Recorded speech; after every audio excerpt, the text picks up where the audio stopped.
Next example है, a compound was found to contain 5.37% nitrogen, what is the minimum molecular weight of compound. इस तरीके के example generally हमें papers में मिलते हैं, जेई मेंस जनरली देखने को मिल सकते हैं, या हमारे कोई स्टेट एग्जाम या अदर एग्जाम्स जो है इंजीनियरिंग एग्जाम्स उनमें हमें देखने को मिल सकते हैं।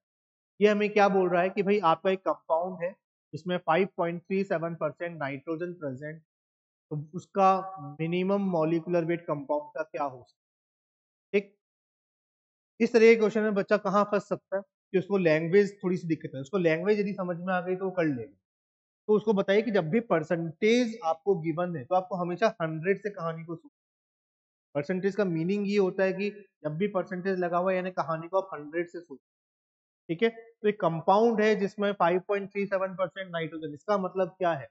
यदि कंपाउंड 100 ग्राम है तो उसमें 5.37 ग्राम क्या होगा, नाइट्रोजन होगा। ठीक है, अब मिनिमम मॉलिक्यूलर वेट का मतलब क्या हो सकता है कि उस कंपाउंड में कम से कम एक सिंगल एटम तो नाइट्रोजन होना जरूरी है।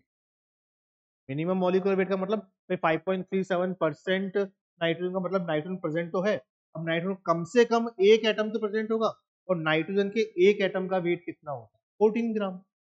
ठीक है, तो यदि हम इसको ऐसा ही लिखें कि भाई यदि आपका 5.37 ग्राम नाइट्रोजन प्रेजेंट है तो आपका कंपाउंड कितना होगा, 100 ग्राम कंपाउंड है, 100 ग्राम कंपाउंड है। तो यदि आपका 1 ग्राम प्रेजेंट होगा नाइट्रोजन, कितना आएगा, 100 डिवाइड बाई 5.37। तो मिनिमम मॉलिक्यूलर वेट के लिए कम से कम एक एटम तो प्रेजेंट हो गई, तो 14 ग्राम नाइट्रोजन यदि आपका प्रेजेंट है उस कंपाउंड में, तो उसका मॉलिक्यूलर वेट क्या हो सकता है, मिनिमम वेट, मॉलिक्यूलर वेट क्या होगा। सॉल्व करेंगे, इसे सॉल्व करने पर आपका कैलकुलेशन है, सॉल्व कर सकते हैं, 2260.7 ग्राम आपका ये आंसर निकल के आएगा। ठीक है, सिंपल सा एग्जांपल, लेकिन कहानी को बच्चों को बताना जरूरी कि जब भी परसेंटेज के बारे में बात की जाए आप हमेशा उसको 100 से करिए, सोचिए, 100 से सोचोगे तो आंसर निकलेगा, आपको बच्चों को यही बताना है। ठीक है, अब आप इसके अलावा कहानी में थोड़ा क्या कर सकते थे कि भाई मतलब अलग तरीका क्या अपना सकते हैं, अलग तरीके में थोड़ी सी कहानी आपकी टिपिकली हो सकती है, इस चीज को देखें, यानी अपन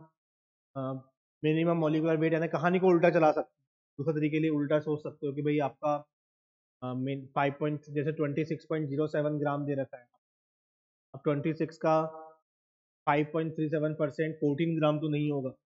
ठीक है, सिमिलर 2.607 ग्राम जो बी ऑप्शन दे रखा है का 5.37% 14 ग्राम तो नहीं, तो 260.7 का 14%, सॉरी 5.37% यदि 14 ग्राम आता है तो आपका आंसर सी सही है, नहीं तो नहीं होगा। तो दूसरा तरीका हो सकता है, थोड़ा उल्टा चलने तरीके से आप अप्रोच कर सकते हैं, लेकिन सबसे बेस्ट तरीका आपका यही होता है, जहाँ गलतियां होने की कोई गुंजाइश नहीं होती, बिल्कुल सही तरीका आपका यही है।